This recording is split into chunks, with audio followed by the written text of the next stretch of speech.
Climbing that the other day. My fingers hurt.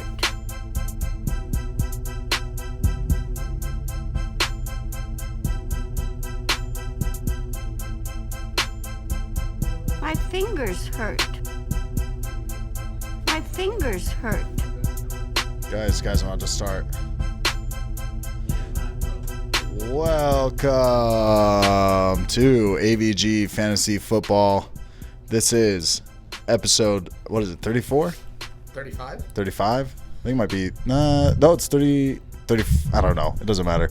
Anyways, today we are talking about, actually, let me introduce everybody real quick. Damn, dude. My name is Michael Marcani. I'm the hostess with the mostest. I got my team here. I got Tyler Ravelis over here on the left. That's your boy T, also known as your boy T. We got Andre Navarro, also known as Andre Navarro, sitting in the middle right here. Got the red hat on. Then we got Mr. 645, also known as Anthony Ravelis, sitting on the right. He's got things to do in the morning. He's a businessman. Business with singularity. But here's the thing: when it comes down to fantasy football, he's also a businessman. Okay. Today we're talking about AFC East. We're continuing on our division breakdowns. So we got the Patriots, the Dolphins, the Jets, and the Bills. We're going to go over anyone who's fantasy relevant on any of these teams, one team at a time. We're going to start off with the Dolphins. But before we start, I just got to say, if you haven't already, go ahead and subscribe to us on the Apple Podcast app. Leave us a rating and a review there. If you follow it, go ahead and subscribe to us on YouTube. Also, go check us out on Instagram and Twitter. You can follow us there. If you need any type of fantasy football advice, we got you on any of those social medias. Just go ahead and send us a DM. We got your back. All those links can be found in the description down below. By the way, if you don't know, we do live streams every Thursday at 7 p.m. Pacific Standard Time. Obviously, that will change during the season because Thursday night there's football games going on. But every Thursday night until then, you can come check us out live on YouTube. That link is down below as well. So go check out all that stuff, and let's get into it, baby. Want to cut that intro, baby? Yeah. No. No, keep it going. All right, let's go. We're going into the Dolphins first, like I said earlier. Let's start off with the homie Ryan Fitzmagic, who was kind of your boy last year. This is Dolphins, so I should just stop talking, and I'm going to give the floor to the two residential Dolphins fans, We're not Anthony even here and right Tyler. now. Yeah, me and Dre are not on this episode. Don't be like that. I'm here. We're here, but All right, we're going to talk about the Miami Dolphins leading rusher last year, Ryan Fitzmagic. Dude, Michael Vick, bro. Look at him. Look at him move. Hashtag interesting stat. Actually, yeah, Ryan Fitzpatrick led the Dolphins in rushing. It's pretty crazy. That's what happens when you give Kalen Balaj the ball. Your quarterback ends up leading the team. 200 attempts for 297 yards. Is that really, how many attempts? No, it wasn't that much. I was like, is that Jordan Howard or is that Caleb Balaj? I think his yards per carry was 1.7, which that might have been close to that, or 1.9. Yeah. I really liked him coming out, too, out of ASU. So Yeah, I'm not sure. What a dud. But yeah, Fitzmagic was a little surprising. Down the stretch, he was actually one of the best quarterbacks, down that playoff stretch and, trying to make the playoffs and stuff like that. They kind of just really turned it on.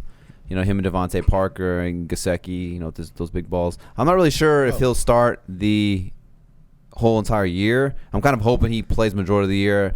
I mean, how do you feel about it, Anthony? I'd want to see Tua sit and just have Fitzmagic really kind of just groom him for one whole year. Yeah, I don't want to see Tua play.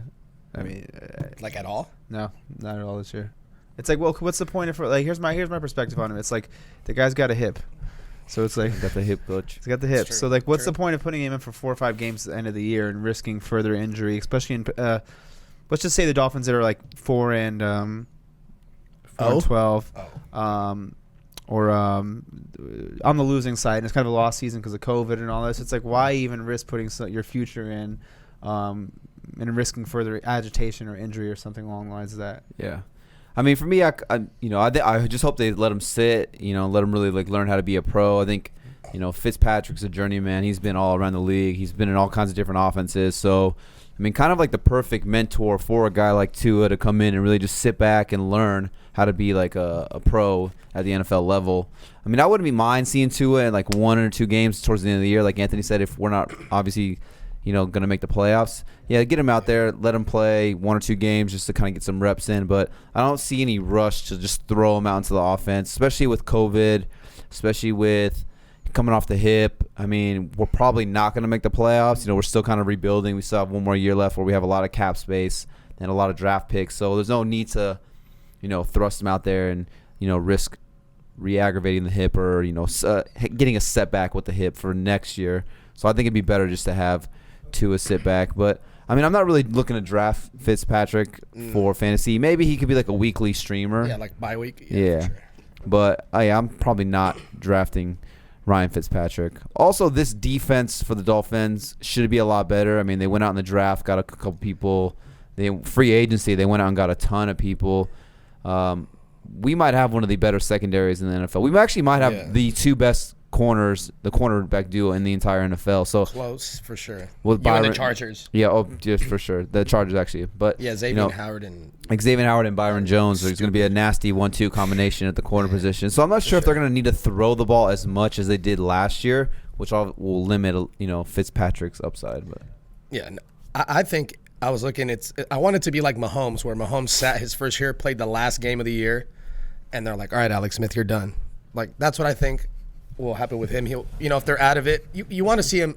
I'd like to see him play so he can get the game speed. Just maybe, because he's see the rapport he's built in practice with whatever guys, So I want to see him touch the field, but like you guys said, more like the last week 16, 17.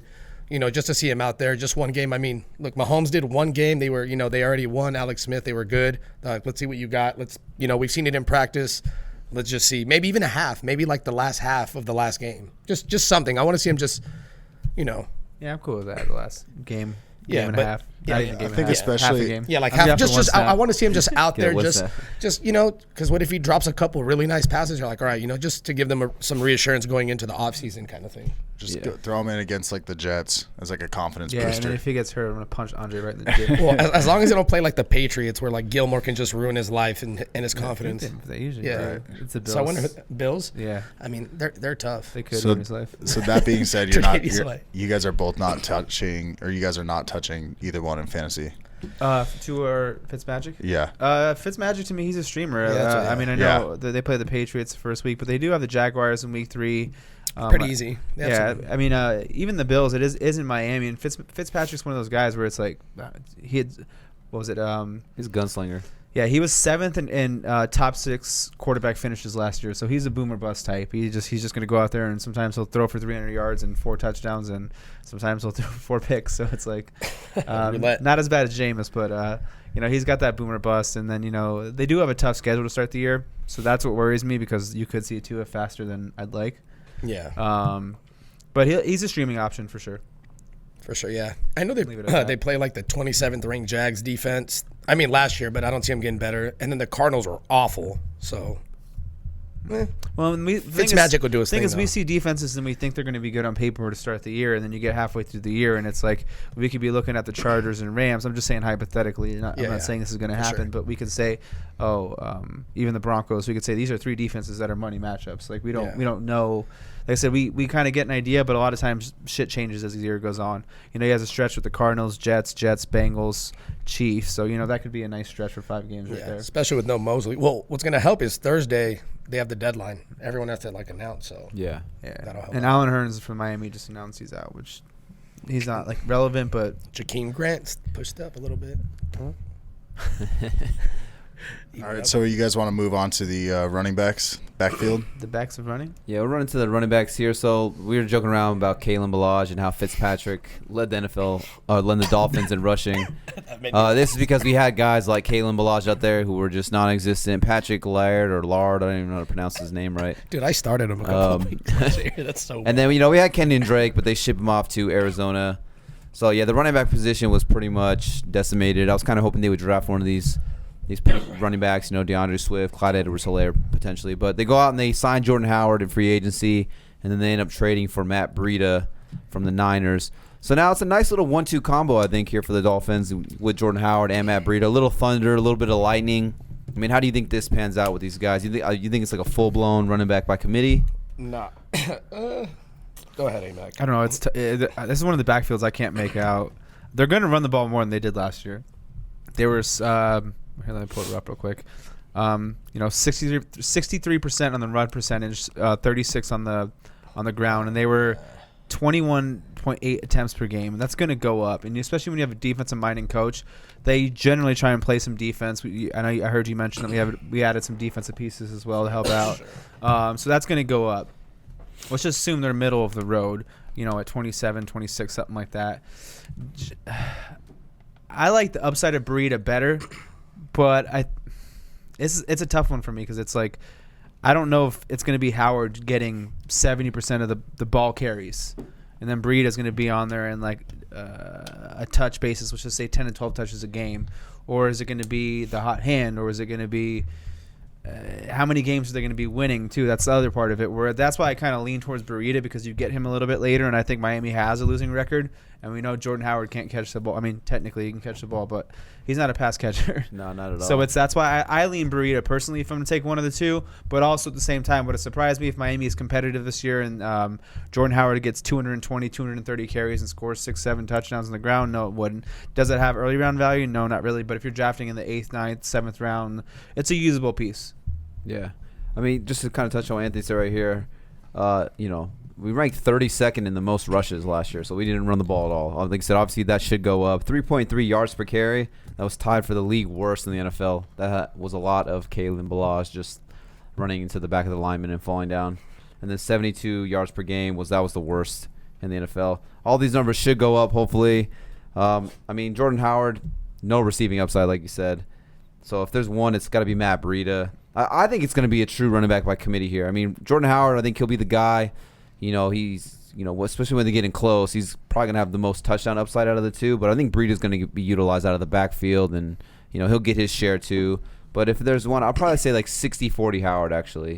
I think Breida gets 10 to 12 touches, but then you'll see Jordan Howard get like 15, 16 touches per game, depending on the game flow, obviously, as well. So kind of just tricky, like you said. I mean, you just don't know. Yeah, you just don't know. But what I do know is that Jordan Howard is a bum. He's a ball carrier. He's a bum. So his rookie year, he balled. He took Langford's job from the remember him? Yeah, Jeremy Langford. Yeah, from the Bears. Since that rookie year where he ran for like 1,300 yards, he has progressively gotten worse year by year in rushing yards, targets, catches, receiving yards, and fantasy points. Year by year by year by year. He's getting worse. It's like he rested on his laurels and now he sucks. I think Matt Breida, if he can stay healthy, he'll be good and Howard will be like a goal line guy. I mean, he's going to get his touches. I'm obviously, I'm hating, but if Breida can stay healthy, Breida's a better back and he's just more of a matchup problem. He's more proficient in the pass game. And we'll talk about Breida after, but yeah, Howard is just very one-dimensional. He's not going to break away. He has no breakaway speed, but he has a nose for the end zone. So inside the 5-yard line is where he'll get his value. Even the 10, he can maneuver his way through into the end zone from that far. But other than that, if Howard doesn't get you 6 or 8 tugs, he's a waste. I mean, he's had 6 or 9 touchdowns every single season. Yeah, that's what I look. That's what I'm saying. Yeah. So if he doesn't get you that, he was actually holding Miles Sanders off. I know you're saying he got worse, but he was running better than Miles Sanders was. Well, like they legitimately on the field, like it was. Yeah, well, they weren't really giving him a shot either, though. They Peterson was doing like the running back by committee, but once you saw Miles Sanders play, you can see he was way better than him. Once he got the full workload, but I'm saying Jordan Howard was holding him off. Like he was straight up just he had that one fluky game where he had 2 receiving touchdowns, which he's never had ever. And one was I remember watching it on Monday Night Football. They ran like an 8-man blitz, and Jordan Howard literally just ran a swing pass, just right in his hands, and he ran like 40 yards. And I was like, for me, it's like if I'm taking a shot, it's on Breida. That's it, to make this short and simple. It's probably a bottom 10 rushing offense. Hopefully not. It's like I'm not going to take a chance on a committee I'm not investing too much in a committee that it's going to be in the bottom 10 in scoring when Jordan Howard's good enough to basically just be annoying all year. So it's like he's Yeah. going to get carries. He's not going to Matt Breida's not going to get the full workload unless he's something not happens that- to he's Jordan not like Howard. that. So Yeah. Hopefully your Breida, and guys' that's it. pass offense can be good enough to where it opens up the run game, and they can both be good. I don't mind saying, damn, Jordan Howard had a good year. It's just he's gotten progressively worse at more than half the statistics in fucking football. yeah, well, he was more So, efficient last year, but it was just he Yeah. didn't play enough games. He got hurt, Yeah. so that's kind of flawed. Yeah. Well, one thing I would say on Breida too, with 5.1 yards per carry, third best for players with 120 more carries. So even if he only gets a limited amount of touches, he has that big playability. 42% of his yards were gained on breakaway runs. Those are runs of 15 or more yards. So yeah, I'll probably go with Breida in the later rounds. Just take a shot at it. But we can jump to the next one. No, it is Sure Breida thing. right now. We're at Breida. Let's go into the I receivers. think we just combine them. We got Oh, shit. I was going back and forth. Oh, shit. In that case, I got hella Breida stats. I didn't know that. I was like, I Oh, saw no. Jordan. Yeah, throw I was your just going Breida back stats and real forth quick. while What you were up? talking Go about. ahead. Before you move on, go through. All right, your stats. career 4.94 yards per carry. This is a crazy stat. So 2 years ago, when he was actually more of like the main guy before Mostert broke out, he had 1,075 yards in 14 games on only 180 touches, which I broke it down. That was only 12.8 touches a game, and he got you almost 1,100 yards and 5 touchdowns, which is crazy. The craziest stat was in the last 2 years, he has an 86.7% catch rate, 53 targets, 46 catches, which is I think is amazing. Yeah. So I mean, if you can get him in the pass game, he's way better than Jordan Howard. He's efficient on both ends. He's almost 5 yards per carry for an undrafted guy, and 86.7% catch rate. I think he had like the fastest next gen stat speed, Yeah, or one of the top 3. Yeah, against the Browns. So he fast. He makes fast. Yeah, look cheetah, the cheetah. fast. So yeah, I just more upside. I mean, he's just more multi-dimensional. That's all. He can't get game scripted out in a sense. If it's if the other team jumps up to a quick lead, you started Jordan Howard might get you 3 points. Yeah. Yeah. But yeah, 12.8 touches to get you 1,100 yards almost, I think is great, because you were saying get you 12. If he can get you 13 touches, whether it's receiving, rushing, I mean, if he stays healthy, His total yardage will be a lot nicer than Jordan Howard's. I think Jordan Howard, if he doesn't fall into the end zone, you're going to be a little disappointed. Because even if he gets you 14, Jordan Howard's more like a standard guy, Yeah. the touchdown upside. Because if he gets you 15 carries for 60, 70 yards with no touchdown, it's like, all right, that was a dud. Was he going to get you one catch? There's no really receiving upside. Breida could literally take one catch to the house for Or run, 60 yeah. yards, and then they score a touchdown and make it play off that. So. Yeah, because I mean, 16 games, he'll get you 1,200 yards, a little under 1,200 yards, and one more touchdown. I mean, where he's getting drafted is, I'll take that for sure. So the Niners fan says get Breida in well, the later rounds. yeah, I'm just kidding. I'm just teasing. He's opposed to Howard, for sure. But think okay, we're all on that team. we can move on to Dolphins. DeVante Parker. DeVante I feel like Parker. we never talk about this guy. I feel like no one ever reminds anyone of Devontae Parker. Not Denzel Mims, Who is this guy? Tell I've you never that. heard of him. This guy reminds me of my guy, Louisville. He went to Louisville. DeVante Parker. So DeVante Parker, who went undrafted in a lot of leagues. Actually, being a Dolphin fan, I didn't even draft DeVante Parker. I was off the DeVante Parker hype train. It just sure. too many letdowns. But I actually snagged him in a couple leagues off the waiver wire. I saw him just starting to break out. But finished wide receiver 11 in PPR, wide receiver 7.5 point PPR. Led the AFC in receiving yards and touchdowns for wide receivers.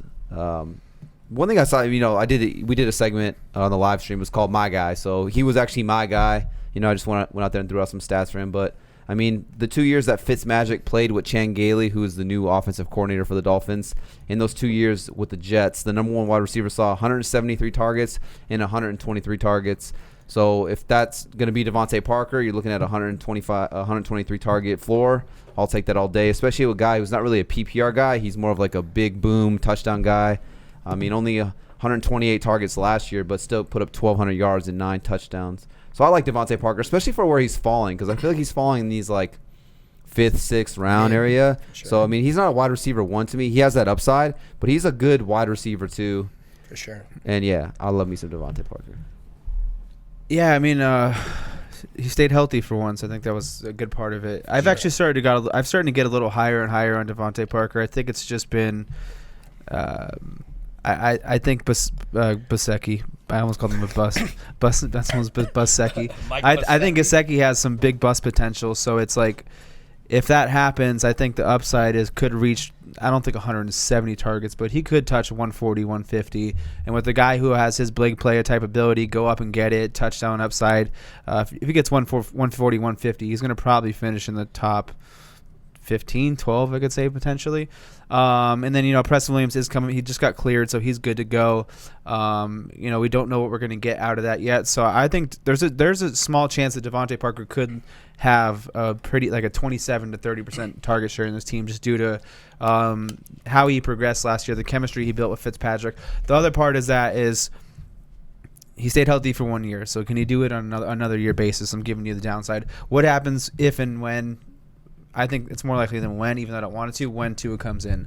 Does this team does it go, how do the targets get just distributed? So that's also the thing that kind of worries me a little bit, where maybe Fitzpatrick's targeting him like 8 to 10 times a game, and Tua comes out and he's spreading the ball out more. They're doing more things with Jakeem Grant. They're getting Albert Wilson involved in quick screens. They're throwing to the running backs more. They're doing other stuff. So that's kind of the only concern I have is I think he's going to be all right when Fitzpatrick's there. They do have a really tough schedule to start the year. I think he's shown that he can do decent, at least, if not good, in tough matchups. So I like where he's going, to what like Tyler said. I pointed out some of the negatives with him because I wanted to point it out. But when it comes to the fifth round, I'll probably take a couple shots at him because he does have 140, 150 upside, target upside there if these other guys struggle.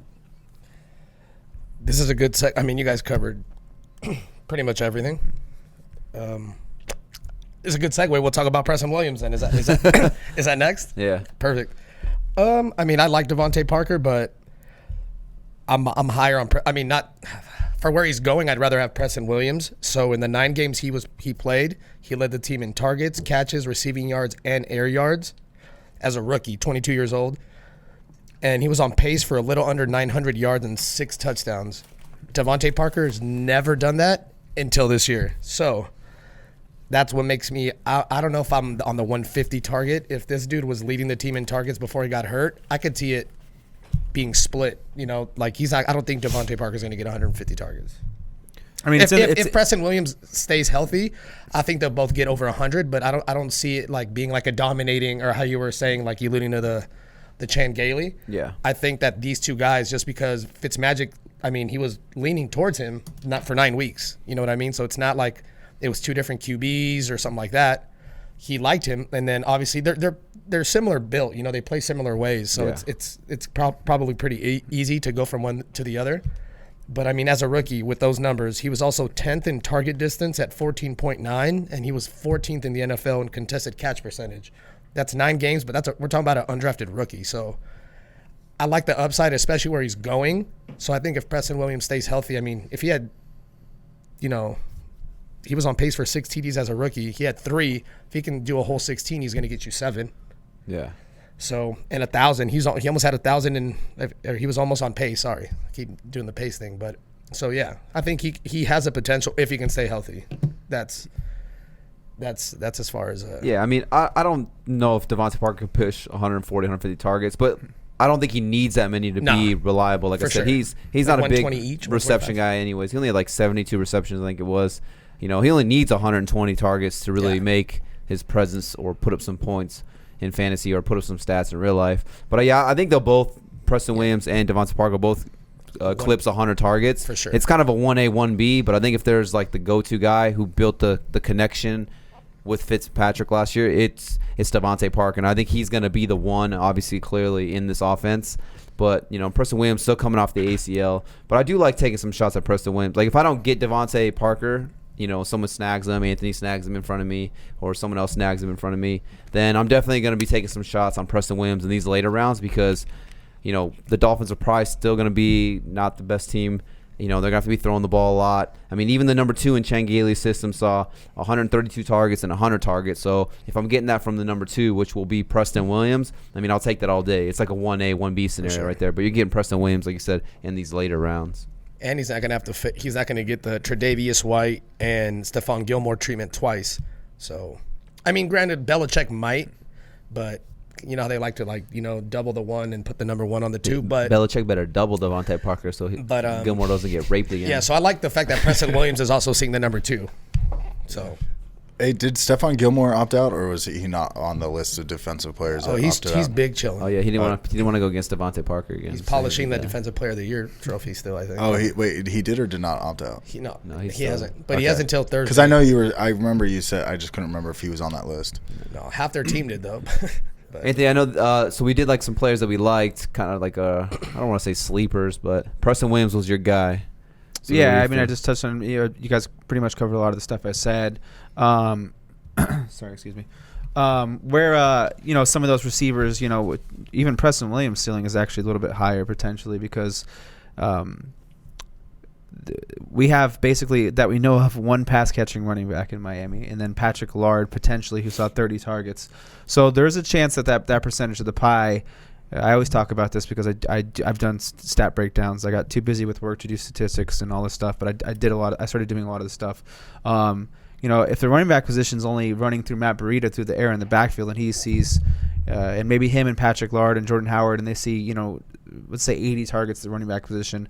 Last year that was at 120. I think they're going to throw less than last year. But let's just say for hypothetically, that's 40 targets that could get distributed out to the wide receiver position and even the tight end position as well to get onto Gesicki later. So I do think they both have potential for over 120. Both of them. It could easily be DeVante Parker 140, Preston Williams 120. Because when you look at the pie and how it breaks down and how it could be distributed, we only have one true pass catching running back. So unless Breida is going to get 60 catches, we better be drafting him higher than where we're taking him because he's an explosive back. Yeah. So that's where it's like looking at the pie chart that they definitely both have more upside than I think is being taken into account. And I know Allen Hurns wasn't like a big name, but he's someone who was used by this team. Yeah. Like he was 50 targets last year, so he's just losing him is just it's not big in the sense of Allen Hurns was a big loss, but it's bigger in the sense of that if 7 targets go, Preston Williams' way, it's it doesn't sound like a lot, but it can add up. It could be a touchdown or two here, and if a couple more go to Parker there, or go to Gesicki. So, like I said, I think I love Preston Williams as like a late round pick because he's going to go so late, and I think I don't want to say he's a lock for 100 targets if he's healthy. Yeah. All right, we could jump into Gesicki then. Yeah, let's talk about Mike Gesicki or what? Gesicki. Well, no, I'm not saying he is, but there's a lot of red flags. Yeah, like they're playing it all over his body. Fuck, I need to go first because I fucking can't find other than Chan Gailey. I can't fucking find one. His efficiency. Have you looked into that? I went over it like 5 times. I sure as fuck. Actually, one of the I'll go in after you, bro, because I've been looking for bad, and it's just Chan Gailey's all I can find. But so there was one. That's all I can find. There was one. Looking. Even this kind of made me like look at it, and I was like, so there was 2 tight ends who had, I think it was no missed tackles or 1 forced missed tackle with over 85 targets. It was Jason Witten, and it was Mike Gesicki. Because he was running past them boys. No, he just didn't make people miss in the open field, and his yards after catch was not good. I'll go look up the efficiency numbers because I went over them with you. Pro Football Focus had him rated as a bottom 40 receiving tight end. 35. I know he's in that range. I don't know what that means. So, but you can go on the positive. I'll look up the negatives because I've went over them like 5 times. I got you. Here, I'll go first then. Third in tight ends in routes run. He led the NFL in tight ends in the NFL in red zone targets with 11. He was 8th in the NFL. He was top 12 in tight ends in targets, catches, yards, TDs total. In final 6 games, 12.1 half-point PPR fantasy points. Due to an increased snap percentage, he scored 5 TDs in his last 6 games, which is fucking great. That's how you want to see him finish. 3 in his last 2. 13 deep targets, which was 3rd amongst tight ends. 40%. This is my favorite stat. 2nd, actually. 40% of his receiving yards came against the division, which is good. I like that. You're going to play them twice a game. You do well against them. My favorite stat. All those numbers I just gave you, top 12, all that, 3rd, 2nd, 1st. He had a 22% off-target rate on his passes, which means Fitzmagic couldn't find him. He had a 58% catch rate.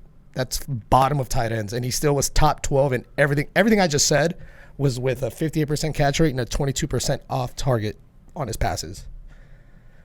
I just couldn't find anything else that was bad. I mean, they're play calling, but I mean, he finished strong, finished top 13. Even if I don't own him, but he reminds me of Zach Ertz, the end of Zach Ertz's 2nd year, and then he made that jump. I don't think he's going to get 100-plus catches, but that's the progression I see. He went from 32 targets to 89 targets. Yeah. I mean, I do like his upside. I'd admit that, but there's just a lot of you're getting him so late too. We can get into some of the negatives and positives, but you're getting Gesicki like tight end 12, 13. I feel like I've seen him going, so it's like Tyler Higbee is going up. As much as I see with the red flags, it's like I'm not going to not buy the upside of tight end 12, 13 because he could see 90 targets. He could see 80 plus targets. There's a lot of things too. It's like I'll just stay on the negative side for this, and I'll let Tyler go on some positives and you too as well. I mean, on the field watching the games, it's like, bro, he has done nothing to like impress me, like in 2 years. Like I watch Dolphin games religiously. DeVante Parker, Preston Williams, those guys do shit. Jakeem Grant, like Mike Gesicki, like I've seen maybe a handful of plays where I'm like, oh, that was good. Man, I wish we had it. And I've seen some clunkers off his hands, like literally, like so he's. I know he has the spark score, but I'm not one of those to get obsessed with the spark score. Like I don't give a fuck what your spark score is. I give a shit what you do on the field.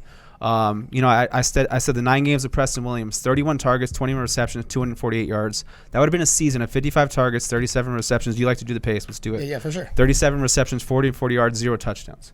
Yeah, that's tight end like 42 for sure, for sure. So it's like like I said, there's a system coming in. There's a lot going in to play. It was like the yards of separation, 37th in the league. There were some other things like I looked at through there. That's amazing. The contested catch rate was good. Fantasy points per target, 34th. Fantasy points per route run, 32nd.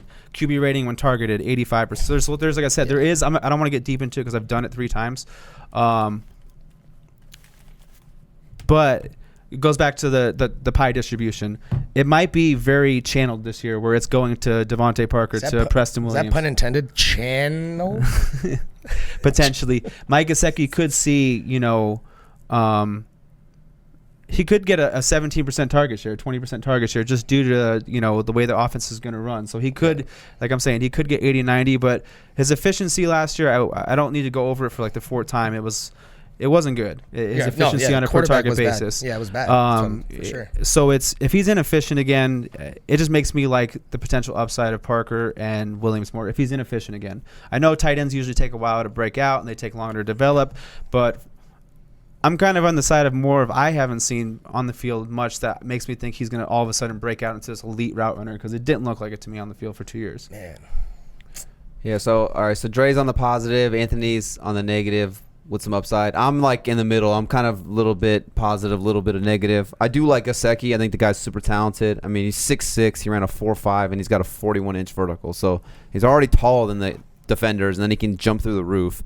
And you can see some of these like basketball highlights where he's dunking the basketball. It's pretty impressive. But one thing I can say is that I do think Preston Williams going down in Week 9 kind of benefited the numbers for Gesicki. I know you're saying that 40% of his yards came against the division, but how many of those games were after Preston Williams went down and it was just Gesicki and Parker? Because then Gesicki kind of, took over as the number 2 compared to when Preston Williams went down. But just the numbers that I thought were impressive is, Gesicki being this big body receiving tight end, 374 routes he ran from the slot last year. That was 130 more than the next closest player for tight end position. It was actually the most slot routes ran by a tight end in the last 7 years.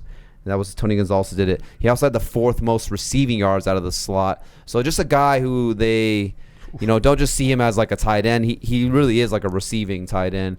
I think when we did the early rankings, I had him pretty high. They're early rankings, and I was doing homer pick. I think I had him like 6 or something like that. He's gone down in my rankings. Yeah, for sure. I do think he still offers top 10 upside, but I think when you bring Preston Williams into the mix, you're getting Albert Wilson back. Like we touched on, this defense should be better. We had no run game at all, so we probably aren't going to throw as much. Maybe we run a little bit more, but I do think the touchdown upside is what intrigues me. I mean, I always allude to it that if you can get 5 receiving touchdowns, then you're a top 12 tight end, regardless of, what you usually normally get. And then obviously, he, like I said, he's a big body guy. So if he can give me 500 yards and 5 touchdowns on 40 to 50 targets, I think he's going to give you top 12 tight end numbers. But like I said, where he's going, I think it's even keel in a sense. Yeah, it's like if he hits, you're going to be happy. If he's a 80-90 target tight end, well, he's a wide receiver kind of. If he's a 80-90 target tight end, you're going to be happy. If he's more in the 50-60 range, it's like you didn't invest much, so it's like and it's a Dolphins player, so most people aren't going to be grabbing my. It's just like I noticed, like, not just the Dolphins. It's just like usually those bottom barrel teams, or people perceive them as like bottom barrel teams. Like their players in fantasy drafts don't go. They get drafted later in real drafts than they do in these like mock expert or consensus, because these are people who are like studying stuff year round. Like when you're drafting these mock drafts year round, or the computer is drafting off of like a sheet. So these teams that are like not good, usually their players go later in actual real drafts, is what I'm saying, than in normal drafts. Yeah, Mike, I sent you a video, but I don't know if through text. It was just this one where this is what they should be doing. The video I sent you, they motion him out to the outside, and he just fucking fries a linebacker on a double move and shits on him. But yeah, I think he's gonna get. You can call me crazy. I think he's gonna get. Well, he went from 32 to 89 targets. I think he gets more than 89 targets, but not by much. But I think the only thing that I think is weird is the Chan Gailey, because he doesn't utilize it. But he was almost going towards a bust. He was terrible at pass blocking the first season, and then that's what he worked on it. He got better. I mean, tight ends are a slow of a start, but yeah, I think he's gonna get. I think it's gonna be one of those like 120, 115, and then he's gonna get like 90, 95 targets. And if he gets that, like we said, drafting him in the tight end 12, I mean, it's gonna be huge for your team. Yeah. The only one last point I'll make in the negatives is he struggled mightily against tough defenses. Mightily, like it was night and day. It was 4 good games I pointed out were against Washington, the Bengals, the Jets, and it was another shit there defense. It is right there. Yeah, the Jets. Anyone who was remotely decent, like he was almost getting shut out by some of the top teams. I don't know why Jamal Adams wasn't holding him, because he fucking was shitting on them. I don't like the Chan Gailey thing. I don't. Yeah, we talked on it for a little bit, but I don't like the Chan Gailey thing because I think it's unjust to say, oh, well, Chan Gailey doesn't use his tight ends. If you look at the tight ends they had on the Jets, they had Ben Cumberland, or I think his name Cumberland. I don't even remember. Gives a shit. He's just a tight end. He's not Cumberland. Yeah, they had Austin Seferian-Jenkins, but he got hurt after a while. So they really had no tight end for those 2 years when Fitzpatrick was there with Chan Gailey on the Jets. So I think that's like a ridiculous thing to say, like, oh, they didn't use the tight end. Like, they had no tight end. Like, we could have ran out there and played tight end for the Jets. So obviously those tight ends and anything. But we've touched on the Dolphins way too long, and I'm a Dolphins fan, so average, we could jump into the next one. We got the Buffalo Bills over here. We got the homie Josh Allen running out all over the field, probably right in this play right here. Yep, if you're watching on video, you can see him running to the end zone. Pretty dope. So let's talk on Josh Allen. He's a rushing quarterback, so he's got a decent amount of value when in fantasy. Are you guys down for Josh Allen this year, or is he becoming too high of a draft pick? So this was one of your guys, Dre. So why don't you take the reins on this one? I mean, I'll go quick. I mean, there's not much. 3 stats: 17 rushing touchdowns in 2 years. He has 1,041 rushing yards on over 5 yards per carry. But the craziest stat, he went from like 53% to like 58, right around there for completion percentage. The Bills are undefeated in the games in which Josh Allen has completed 60% or higher of his passes. They haven't lost a game. So, and he's getting there as far as, obviously, if he gets to 60, they're not going to go undefeated, obviously. But if that is an alarming stat, and he's been improving, he's been working on it. He's got Diggs there now. I mean, I feel like his upside, I mean, the rushing upside, I mean, we're talking fantasy here. I mean, 17 rushing touchdowns in 2 seasons, over 1,000 yards. And that's like on the low. Like that's like the sneakiest stat. Like, I would never have thought that. And, I mean, I like his game. I like the Buffalo team. I mean, those are just the 3 stats. It's crazy. The 17 rushing touchdowns, that's actually the most combined for the last 2 years out of any quarterback. So more than Lamar Jackson, more than Deshaun Watson, more than anybody. I just thought this was pretty interesting, too. The 198 rush attempts over the last 2 years, that's the second most behind Lamar Jackson. Obviously, Lamar Jackson is kind of like, a league of his own. But, I mean, you like seeing that. And then 11 of the 15 games last year, 17 or more points. So, kind of like a safe floor, consistently. You know what you're going to get week in and week out. And I think adding Diggs to the offense, you go out and get a guy like Zack Moss as well, a good little rookie. Full year of Singletary. I think the Bills' offense should be pretty decent to, keep that safe floor of getting 17 points for Josh Allen. Yeah, I don't know how much Josh Allen will have, because he's in that range of QB 7, 8, 6 to 9, you could say. Yeah. Where that's where I'm still targeting some of my receivers and maybe even taking some chances on a tight end that falls, or because it's like I almost like the quarterbacks that are below him just as much, a little bit more. But with that said, I mean, the rushing floor is going to be week to week. He's going to give you value. I think the passing goes up. You know, you're bringing Stefon Diggs. I think they're going to get Stefon Diggs incorporated more. You don't just bring him in to just run the same style of offense and not throw the ball a little more. He's progressed every year as a passer so far in 2 years. So, and adding, you know, Stefon Diggs isn't going to hurt that. So I like Josh Allen. You know, I think he has potential to be a top 5 quarterback for sure. I mean, he was a quarterback 2 for I think it was like 7 weeks or something like that balling 2 years ago. So, and he never had that boom game last year. Like he never had that. His passing yards is what, like, you know. Well, he just never had like that 4 touchdown performance or 5 where he ran for 2 and threw for another 2, which is going to come this year for sure. So he's going to get some of those boom games. And there's a chance that the Bills are, you know, a lot better offense than we're anticipating, even though they have a good defense and they're actually a little bit more explosive. And I don't want to say like Ravens type S with Lamar Jackson, but they are maybe a potential like a top 6 scoring offense. They have that in their arsenal due to, you know, just the receiving weapons, the ability for defense to get 3 and outs, and then a good running game, you know, at least in Singletary. And then we have Zack Moss, who, you know, we're predicting to at least be average. Yeah, for sure. I mean, and then a couple good stats. He's second in the next 2 stats. I'm going to say Lamar is first. He was second in rushing attempts per game, 6.8, and he had 22 red zone carries. 22. That's a lot of carries. He averaged 1.4 a game. I mean, still 22 for a QB. I mean, I've heard a couple people say it that he's like the white Cam Newton. Yeah, that's what on the low. That's what he is. He's like the guy. You know, he's Josh Newton. He's not going to get you a ton of passing yards. You know, 3,000, 4,000 yards in between there. But you know, he runs the ball a ton. You know, he's going to get you those rushing touchdowns. Sneaky. Oh, fuck me. Yeah. And I like the. And he's like a football player. Like he wants to get better too, which I like. So. For sure. Cool. We can move on to running backs. Gets a little complicated. You got Devin Singletary. Yeah, so I've seen Devin Singletary. I know he was a guy we were probably all pretty hyped on, I think. And then they go out and they get Zack Moss. I think at first glance, kind of thinking that could hurt his value, but I'm still all aboard the fucking Devin Singletary train. Me too. I think Zack Moss just kind of replaces that Frank Gore role in a sense. But just some crazy numbers here on Devin Singletary. I mean, he had that one big week 1, then he got hurt. But from weeks 9 to 16, he out-touched Frank Gore in every single one of those games. And in 4 of those 8 games, Frank Gore still got 10 or more carries. So they were still giving Frank Gore heavily utilized in those games. And then he actually out-snapped Frank Gore in 10 of the 12 games that they played together. So he was the guy for this team, you know, even with the guy like Frank the Tank out there. I think you bring in the rookie, like we said, there's no rookie minicamp. He's still got to learn the offense. He's still got to get acclimated. No preseason games. You know, so I think it's going to be a while for Zack Moss to really kind of hone in and really take a good chunk of these running back carries. I think Devin Singletary is going to be the guy in this offense. And I put it right here, hashtag interesting stat. 23% of his attempts went for 10 or more yards. So he's an explosive guy. 33% juke rate. That was 3rd best in the NFL. So give me all the shares of Devin Singletary. I think he's been going in like the 4th round a lot of times in these mock drafts we do. He might even be slipping. I feel like later possibly. Yeah, he might even be slipping. But, I mean, he's a guy where I'm not worried about Zack Moss is what I'm trying to say here. I think give me all the Devin Singletary shares. I think he's one of those sneaky guys that, you know, like he will fall in these drafts, but he's going to be, you know, a top 15 running back. Yeah. Love Devin Singletary. I think me being in Dynasty, like I've been all over this dude for like for like 2 years at Florida Atlantic. He was just efficient as hell. He was a machine.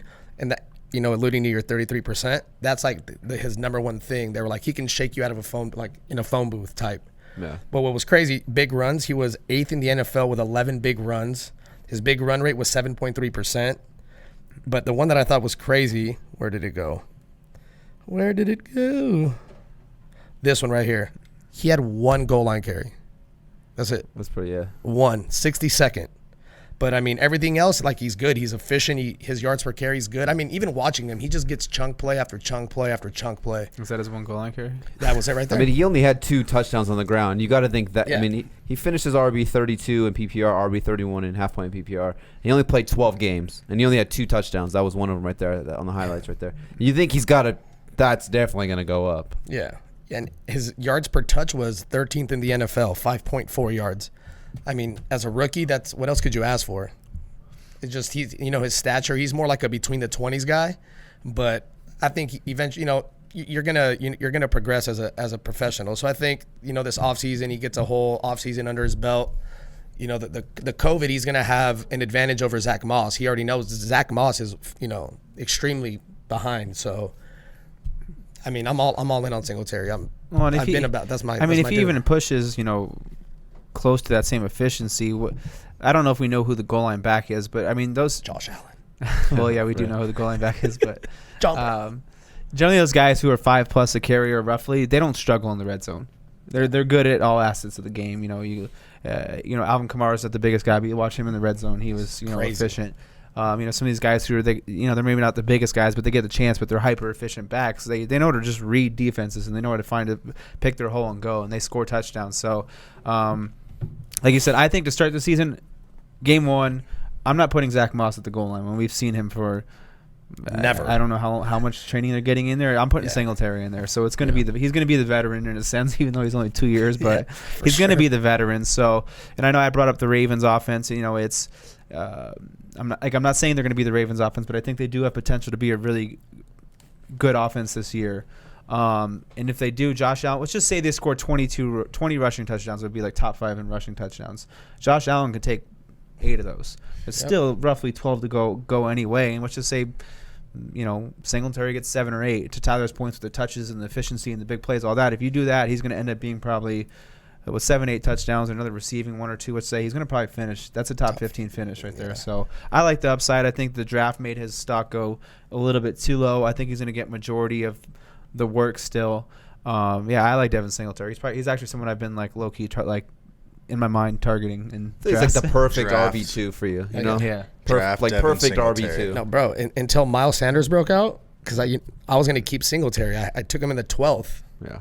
which is be great value, but not no mo. All right. Not no mo. Yeah, I'm kind of with you on the Beast. comparison. Obviously, we touched on Zack Moss as we were going through that, so we don't really need to speak on him, really. I mean, I think he's the guy where if you have Singletary, maybe you handcuff him with Zack Moss, because if he, was to get hurt, Singletary's not the biggest guy. You know, if something happened to Singletary, COVID, gets hurt, I think they'd be forced to just throw Zack Moss out there. And, they drafted him for a reason. The guy is talented. He's got good vision. He's got good patience. He's not a home run guy, but he's a true 3-down back. And like I said, if something happened to Singletary, I think Zack Moss would fill right in perfectly.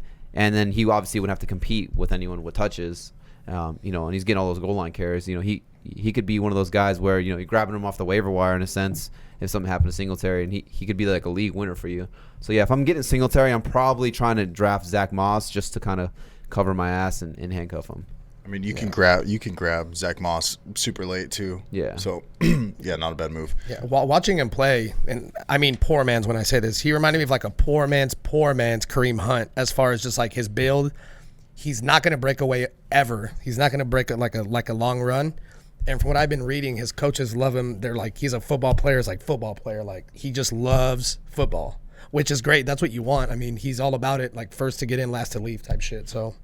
And he was a 4-year player there, so I fuck with it. But still Singletary. But I'm saying just keeping. That's probably why they took him. You do need a big body there. Yeah. Obviously, Frank Gore liked football a lot. Yeah. He's been playing for 35 years. Oh, dude, I have a Frank Gore stat. I was 16 years old when he got drafted. Hashtag interesting stat. 15 years ago. He's still playing. I don't get it. Zack Moss was like 0 years old. Dude, that's wild. But yeah, we can move on to the receivers here. We got Stefon Diggs leaves the Minnesota Vikings. If you don't know about this, this happened in the offseason. So Stefon Diggs is now on the Buffalo Bills, getting passes from Josh Allen. To touch on what you were talking about, Anthony, I think honestly that the Bills, they have the ability to be like even a better offense. Just because Josh Allen can throw the ball, and I feel like Lamar Jackson's a little bit more limited there. Just a thought. I like. You know what I'm saying? Well, just take they could take that leap, like you're saying. Like, yeah, you got a rushing quarterback who has a better passing ability. Yeah, maybe he runs a little bit. I'm also a Steelers fan, so maybe he runs a little bit less, but he throws for 3,700 yards, but runs for what's he normally run for 600 or something? What's his rushing yards normal? Josh Allen? Yeah. He ran for 500 last year. So just say he ran for 1,140 something. Let's just say he runs for 600 but throws for 37. It's like everyone's eating, fucking he's eating. Stefon Diggs is probably going to eat. John Brown's still going to eat. Your boy's hungry. I got all of them on my team. I'm eating. Yeah, dude, we're eating. You're eating but we over there. So Stefon Diggs leaves Kirk Cousins and he gets passes from Josh Allen. How do you guys feel with Stefon Diggs there? Do you like it? Are you drafting? Are you targeting him? Do you think he's going to bust this year? What's your thoughts? I mean, for me, he's one of the trickier ones to really gauge. Yeah. I'm on the opposite side of I like the bust, I think, because I think he's got the big name. He's going to the offense and the Bills. You know, they're supposed to win the AFC East. You know, everyone's saying now that Brady's not there. You know, everyone's all hyped on Josh Allen. But the thing about Diggs is, you know, I think he's super talented. I'm not taking anything away from Stefon Diggs by saying this. I think he's one of the better receivers in the entire NFL. But I'm just more concerned about how Anthony was saying earlier, like the piece of the pie. How much of the piece of the pie is he going to get, and how much pie is actually available to go around? I mean, you know, Josh Allen last year, you know, we were just talking about how he's a top 10 quarterback, but in fantasy, you know, but that's because of, you know, he's getting you 8 touchdowns. He's getting you 500 to 600 rushing yards on the ground. Those are all huge when it comes to fantasy. But in terms of throwing the ball, only 461 pass attempts last year. That was 21st most. So not throwing the ball a ton. His 28.8 average pass attempts, 28th most. That's not really good. And the Bills had the second worst team completion percentage. So they're not throwing the ball a lot. And when they are, they have the second worst team completion percentage. So that's not a lot for, you know, I'm not trying to really get that number one receiver there, especially for, we'll touch on the next guy, John Brown. But to me, I see a true 1A, 1B scenario here on this offense. So I'm probably going to be fading Diggs, especially for his draft price, because I feel like he's going to go in that 4th round, 5th round area right there. And I'll gladly take a Singletary over Diggs any day. Or, you know, there's even some other receivers that I would gladly take over Diggs right there. He's one of the trickier ones for me, just in my opinion. What do you guys feel? I know, Dre, you like Diggs a lot. Yeah. I'm probably like bullishly high on him, but I think him and Thielen were killing each other off. I think Diggs is a true number one receiver. Like, he's one of the better excuse me, Jesus. It was going to happen once. He's one of the better route runners, and he's a deep threat. I mean, he's a career 12.7. Dre gets nervous. 12.7 yards per reception for his career. Last year, that jumped up to 17.9. And it took me a while to find the stat again, but I finally found it. So, you know, going back to how I was saying, they kind of canceled each other out. So in the games where Diggs and Thielen played last year together, before Thielen got hurt, Diggs averaged 3.8 targets, 70 yards. The games without him, he averaged 5 targets, 86 yards. If you stretch that out to his full season of him just being a number one, that's 80 catches for 1,376 yards. I think I have John Brown. I think Diggs is way past him. I don't think it's a 1A, 1B. I think John Brown is a straight 2, and I think Diggs is going to have a career year this year. I think he's going to make, his first Pro Bowl, maybe second, but I think he's going to do well. I mean, Anthony, what do you think? Sorry, I'm doing multiple things at once. Are you kind of like how I was on the Gesicki, like I'm negative, Dre's positive, you're like in the middle? Oh yeah, I'm kind of in the middle. I've always liked Diggs as the talent, but you know, you're pacing him out with a different offense with a different pass. Yeah, well, it suits him because Josh Allen is a big ball deep thrower. That's why. Yeah, but you're pacing out a team second worst completion percentage. Yeah, especially on the deep ball. So it's like that's what kind of worries me a little bit. There's times where John Brown was open by like 10 yards and he would overthrow him by 10 yards.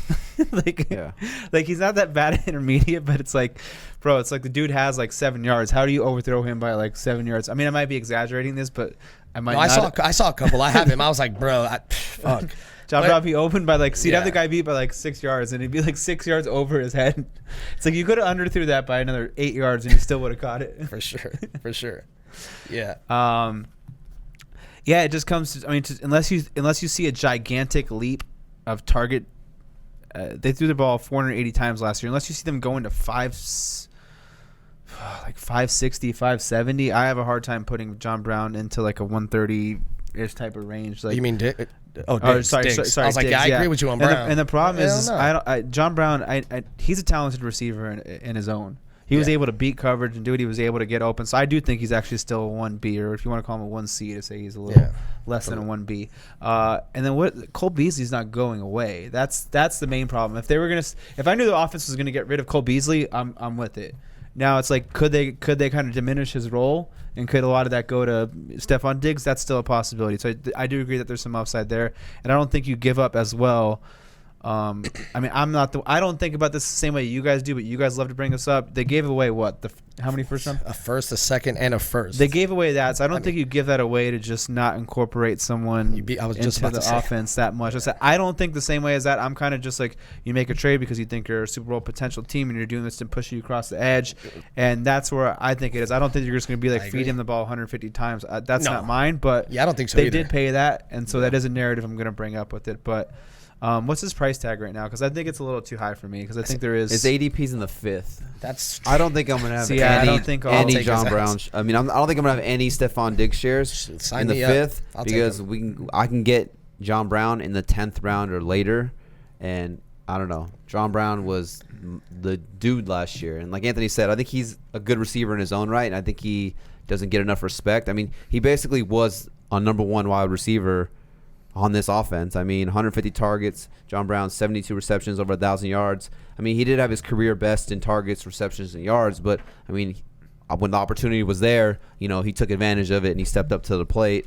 I mean, he was one of the safest guys. I think having Diggs is only going to help John Brown because the connection with John Brown and Josh Allen, and I was talking about how bad his completion percentage was, Josh Allen's completion percentage was. But, I mean, to catch 72 out of 115 targets, that's a pretty good completion percentage between those two at least. So I think having Diggs really be the one, he's going to take on guys, the true number ones on the defense. And, the defensive coordinators are going to have to scheme for Diggs. But I think that just opens the door up for John Brown to just eat on these second-tier corners who, and like I said, he has that connection. He has that good chemistry. He already knows the playbook with the Bills, and I kind of feel like that's Josh Allen's guy. Yeah, this is perfect to feed into why I like Diggs more. So, I mean, Diggs, I know it's NFL fucking top 100, but he's like 55. He's in the 50s. Stefon Diggs is way better than John Brown. He's a way better route runner. He's speed. He might have him a little bit. Yeah, he's a better receiver. But he's just a better player. So if John Brown can do these things, I mean, obviously it's a little different because John Brown was by himself. But, I mean, Diggs was 3rd in yards per target, 6th in yards per reception, 4th in yards per route run, 9th in the league in target distance. I mean, completion air yards, he was 9th in the NFL in that too. He was 5th in deep targets. And, I mean, granted it's Josh Allen, but he has a cannon of an arm, and Diggs has amazing routes. John Brown can't run routes like that. I don't know, bro. Ask Stephon Gilmore. John Brown hit him with that nasty post corner. That was week one. Was that week one? I don't know when it was, but John Brown actually. I think you're discrediting John Brown's ability a lot. Yeah, I own John Brown. I think John Brown's good. Mike, he's solid. How many weeks, if not every week, how many weeks would we talk about John Brown? Yeah, Dub. I had him in 2 leagues. All right, John Brown. All right, waiver wire. John Brown. Hey, John Brown's percentage is at 10%. Mid-season last year, I traded a 2nd-round pick in Dynasty for him. I was like, let me get John Brown. Yeah. So, I mean, I like him. I just think Diggs is better. Diggs is just through and through. I'm not going to disagree. A talent standpoint, Diggs is better, 100%. I just think it's gonna. But this is fantasy football, and at the end of the day, this is fantasy football. And I know you're talking about these stats on Diggs, but I mean, career high in the yards per target, career high in the yards per reception. So it's not like he's been doing this year in year out. Like those are, it's all. I don't want to say a fluke, but they can come down. John Brown's. Yeah, I'm talking about Diggs. I was still talking. I was talking about. He's talking about Diggs. Yeah.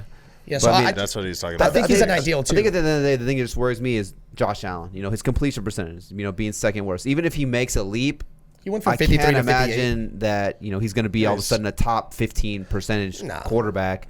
And if they're not throwing the ball that much, if they're a bottom half team in terms of pass attempts, I mean, it just limits the upside. So I'm just going to go with the guy who has a better connection and already knows the offense. John Brown. I think you got to break it down like this.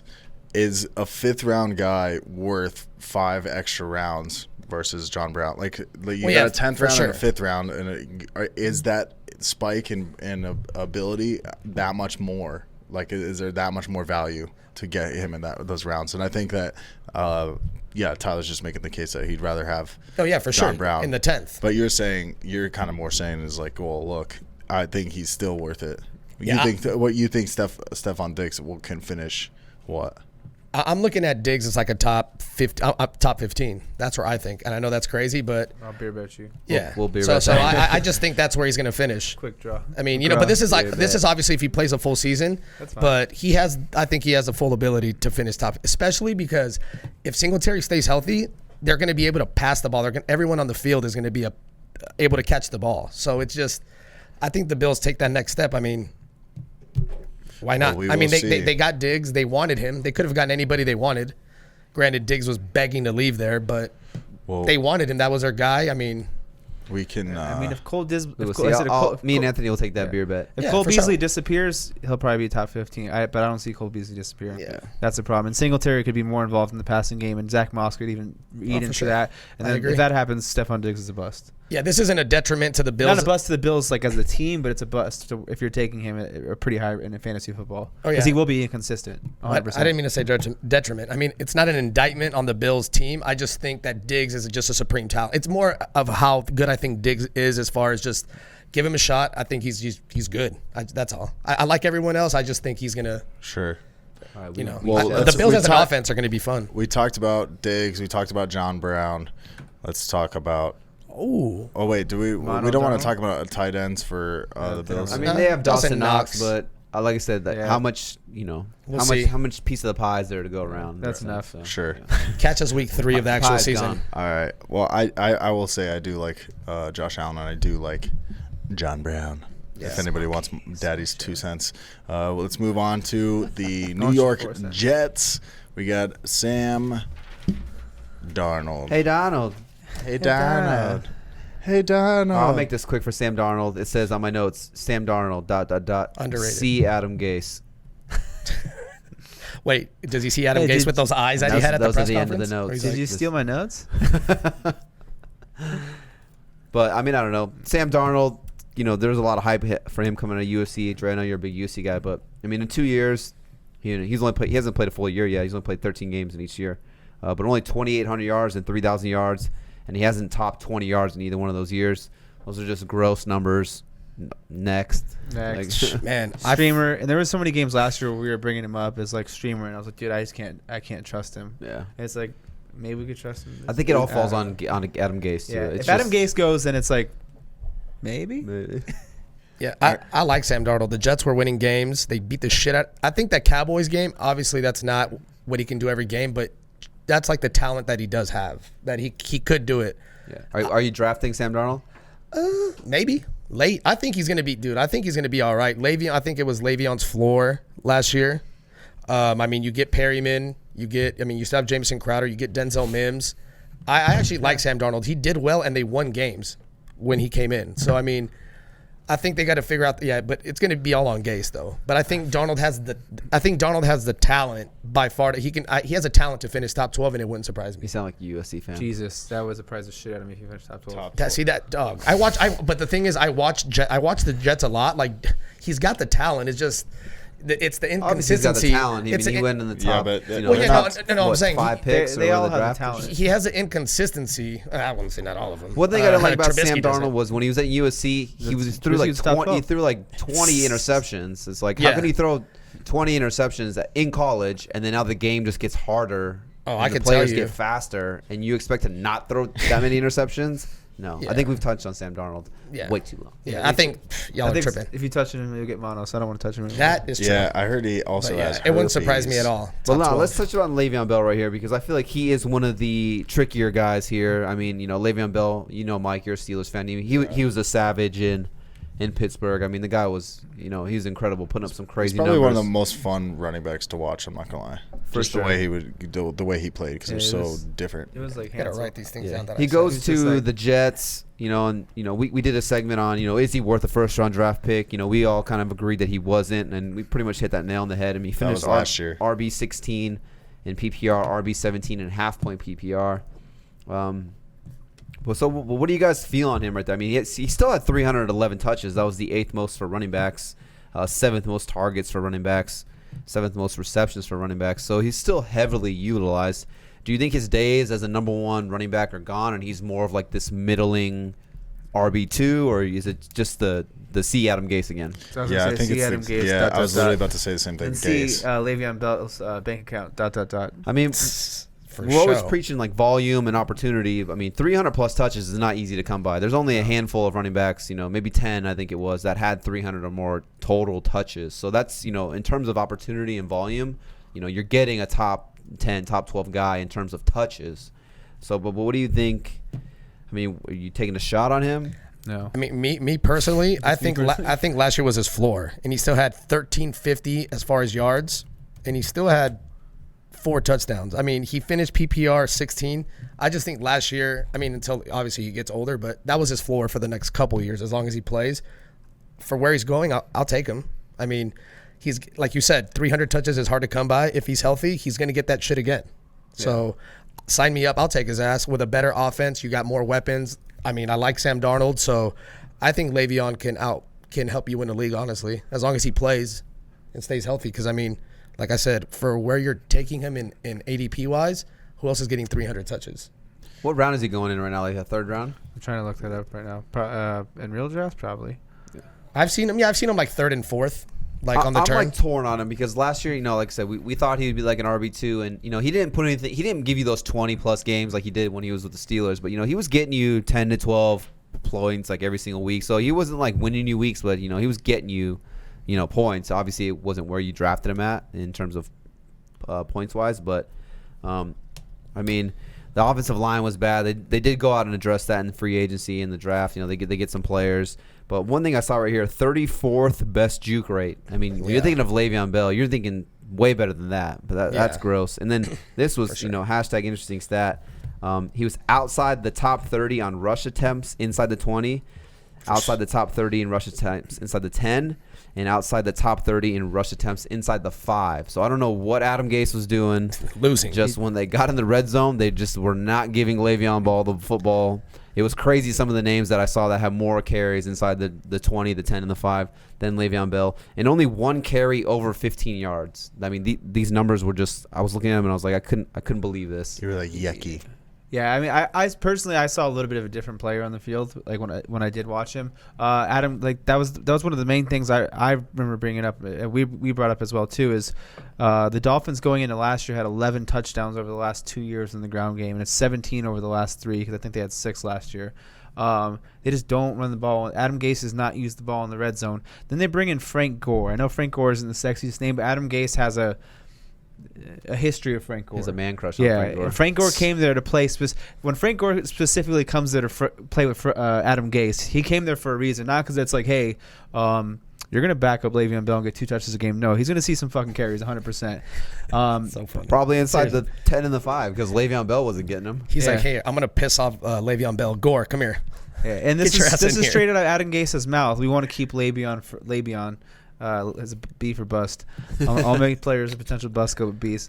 Le'Veon. So straight out of Adam Gase's mouth. I don't know if this is word for word, but we want to keep Le'Veon Bell fresh this year, along the lines of like we want to use him less so he's fresher this year. So they're kind of saying they want to scale back his workload. To Tyler's point, 1 rush over 15 yards. So it's low red zone attempts, which I think is going to happen again in the same offense. Low big playability with less carries. I don't like the recipe for me. I'm out at Le'Veon Bell, and he could always get Adam Gase, and Adam Gase can completely – that's the other factor of it. Can completely take him out of this offense. Not completely, but like for fantasy-wise, make him almost like you don't even want to start him in a sense. And then it could go a whole situation where he's demanding a trade. I can see that happening with Adam Gase. Yeah. So it's like I'm out. Yeah, if he's RB32, I'll think There's about it. There's a lot of players right there I'd rather take with the upside. You get receivers there. You get some tight ends right there that, even other running backs with the upside. I think he still has that name, so people take a shot on him, but I probably won't have a lot of shares of Le'Veon Bell. He's one of those guys where I'd rather be wrong and not have him than be right and have him. So how many yards do you think he gets? Because, I mean, like I said, I think it was his floor, and he was still 6th in catch rate. 84.6. He had 66 catches, which was 7th, and he had 461 receiving yards, which was 9th. I mean, I don't know. How many yards do you think he gets? 12, 14 tops. I mean, yeah. I'm not saying that. I mean, I'm just asking. I still think he's going to get utilized a lot in this offense. He's still a center point in this offense. You don't pay him all that money. I do think Gore gets involved a little bit as well because they brought him there. But you don't pay Le'Veon Bell this money to just completely not utilize him. But how many years? How many years? I just don't want to deal with that. 7? Maybe it's Adam Gase thing, but I just don't want to deal with it. Like I said, I'd rather let someone else have him. Yeah. If he does good for him. But there's just certain players in that area. Like we just touched on Singletary right there. I will take Singletary all day over Le'Veon Bell. Just my personal opinion on that one right there. There's a lot of receivers in that area I'd rather take over Le'Veon Bell as well. I can't wait to draft with you guys. I'm about to get Diggs and Le'Veon. Get it cracking. Well, if you hit their floors, you're going to be in trouble. No, that was. I think Yeah, that was. It's gonna be Well, cracking. I think. that floor. Well, I think this was Le'Veon Bell's floor. That's my opinion. I think last year was bad, or his worst. Yeah, I do agree. I think that was 16th his in floor right PPR. there. I mean, bro, 16th. That's I bro, think that's what a I'm trying to say borderline is RB1. I think his RB1 days are over. I think he's in RB2. Crazy. Yeah. Yeah, but also give me the teams that had Le'Veon Bell in their championship team. It was probably not a lot. I wouldn't know. I don't know, but Whoa. I mean, it depends how you drafted structure him your last team. year Also, in your first round, and if you're drafting him in the third round this year, and he's getting you the same type of production, you don't have a league-winning type of team. I'll tell you that, 100%, 200%. Put it down. 100%. I mean, Said that- no Said flub. it. I mean, I don't know. Depends who you take in the late rounds, but you know, It was not a flop. get you CD Lamb and You someone get the else. point I was making. No, yet. Mike, what do you Holy think? Because balls. you are the Le'Veon Bell guy. You're a Steelers fan. So what did you feel? So on Le'Veon I'm Bell? kind of the same way with just the Adam Gase coming in there, Seriously? and then just like I just don't trust him as a coach. And I also was thinking is like Adam Gase doesn't really like Le'Veon Bell, and that's why I was wondering how long is his contract for? 4 years. Did you Is see? it 3 or 4? I think it was 4 I years. think. Are you talking about Adam Gase? no. Yeah. Well, I mean, No, but It's already 1 year. It's already too long. yeah, 1 year. because he's like saying we want to preserve Le'Veon Bell, all this stuff. It's like I pissing almost him am off. curious is like if they just want to get an easier transition into like a different type of running offense. I know that's kind of like a long shot, but you know, if you don't like the guy, and you don't plan on using him for very long, you might just be hoping that you transition to a different running back and you not have to game plan. Yeah. You know what I'm saying? Like if you're using Le'Veon Bell every single game, like constantly, and that's how you're winning games. They want to win games differently than relying on Le'Veon Bell. So that Yeah, way, not when like the his contract's Steelers. over, they can transition into like a new running game. Yeah. Possibly, I don't know. It's kind of a stretch, just a little. Adam Gase should get idea, fired. They thought. should have fired him when they saw his But- twack that eyes at the press conference. Still, Yeah, he's not. Hey, I you're don't- never coaching for this team. I mean, it's one of those things where it's like Crazy. when everybody's saying that this guy's not a very good coach. Players, You heard Jamal Adams. He's like, People, he is you know. not the right coach for this team. Like, he was dogging him. He said he and, wasn't like, a good leader. in Miami, apparently the same thing was going on. So It's just because he had Peyton that's how I Manning for feel. 1 year, and Peyton Manning was like a god. So it was like I was gonna say, why do they like this dude because so he much? had 1 year of Peyton Manning. It's with like 50 he should touchdowns. not be a head coach. It's like Jeff He's Fisher. terrible. It's like, bro, you did good one time. And it was Peyton Manning who was running the offense. It was like Adam Gase just happened to be the coordinator by default. He's like, Gase called a fullback dive on the 1st and 10. All right, we're gonna switch out of that. We're gonna Omaha. We're gonna pass this bitch. We're gonna score. This dude's tripping. Fullback dive. okay. sure. Well, are we all finished on Le'Veon Bell? We can move on. Shafo. All right, Shafo. We're gonna go on to this is Tyler's guy right His here. guy. This is a Yeah, so sleeper, this is- Jamison Crowder. We can touch on him briefly, but also we went more in depth on a I'll take previous that guy video. on my team. If you want to check it out. That's all I got. So if there's only player I'm drafting on the Jets, it's going to be Jamison Crowder. I mean, he was one of my guys. You know, we did. I can't remember. We did like sleeper or just guys Yeah, it's I like like guys in you general. liked. Yeah. So I mean, you know, they lose Robbie Anderson to the Panthers. So you know, he's kind of the main guy there now. They go out and they draft Denzel Mims, but he's a rookie, and they get Perryman from the Buccaneers. But you know, he's still got to come in and learn the offense. And I still have, you know, Brashard Perryman is still, to me personally, he still has to, you know, prove it to me. I know he had a couple good games down the stretch there with Tampa Bay, but I mean, for all we know, that could just be Jameis Winston and the Arians offense.